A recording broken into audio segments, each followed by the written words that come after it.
This one, yes, the 4-pager. We got her out, the original from Charlie Daniels. Uneasy Rider. Hey, Tim, you want to play your banjo with this one? Absolutely. Yeah, sure. And everybody can join in if they want. It doesn't matter. Dance on the tables. I don't care. Go ahead.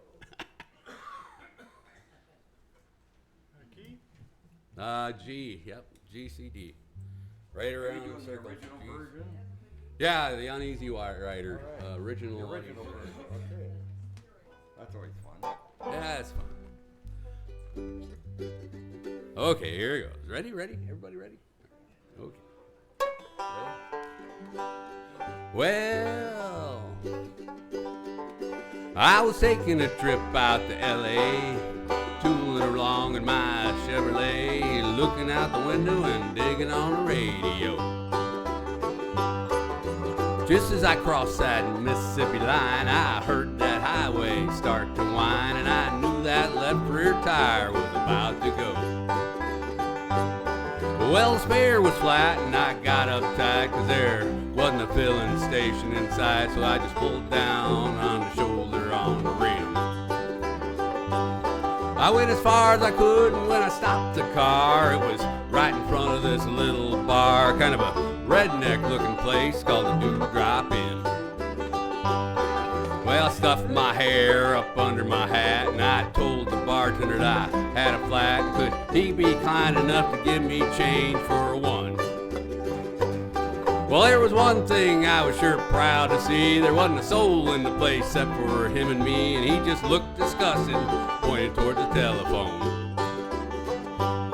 Well, I called up the station down the road a ways, and he said he wasn't very busy today, and he could have someone out there in just about 10 minutes or so. He said, now you just stay right where you're at, and I didn't bother to tell the darn fool that I sure as heck didn't have anywhere else to go. Well, I just ordered up a beer and sat down at the bar when some guy walks in and says, who owns this car? With the race sign, the mag wheels, and the 4 on the floor.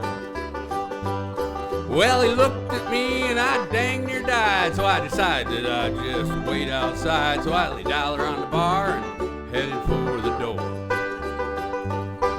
Well, just when I thought I was going to get out of there with my skin, these 3 big dudes come strolling in with this one old drunk chick and some fella with green teeth. And I was almost at the door when the biggest one said, you tip your hat to this lady, son. And when I did, all that hair fell out from underneath. Well, now the last thing I wanted was to get in a fight in Jackson, Mississippi on a Saturday night, especially when there was 3 of them and only 1 of me.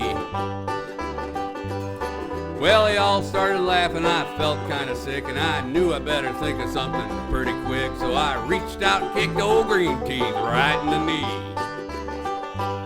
Well, he let out a yell that'd curl your hair, but before he could move, I grabbed me a chair and said, watch him, boys, 'cause he's a thoroughly dangerous man. Well, you may not know it, but this man's a spy. He's an undercover agent for the FBI, and he's been sent down here to infiltrate the Ku Klux Klan. Well, he still bent over holding on to his knee, but everybody else was looking and listening to me, and I laid it on thicker and heavier as I went. I said, would you believe this man has gone as far as tearing Trump stickers off the bumpers of cars, and he voted for Hillary Clinton for president? Well, he's a friend of those long-haired hippie type guys. I bet you he's even got a commie flag tacked up on the wall side of his garage. Yeah, he's a snake in the grass, I'll tell you guys. He may look dumb, but that's just a disguise. He's a mastermind in the ways of espionage. Well, they all started looking real suspicious at him, and he jumped up and said, now wait a minute, Jim, you know he's lying. I've been living there all of my life.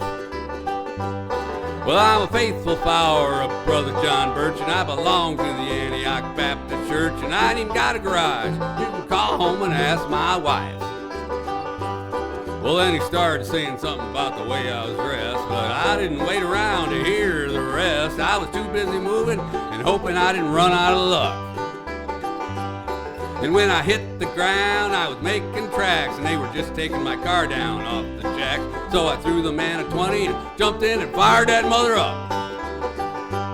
Well, old Mario Andretti would have sure been proud of the way I was moving when I passed that crowd coming out the door, headed toward me at a trot.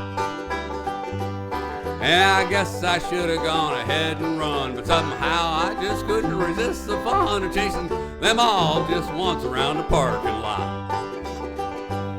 Well, they headed for the car and I hit the gas and spun around and headed them off at the pass. I was slinging gravel and putting a ton of dust in the air. And when I hit the road, I was really wheeling, had gravel flying and rubber squealing, and I didn't slow down until I was almost to Arkansas.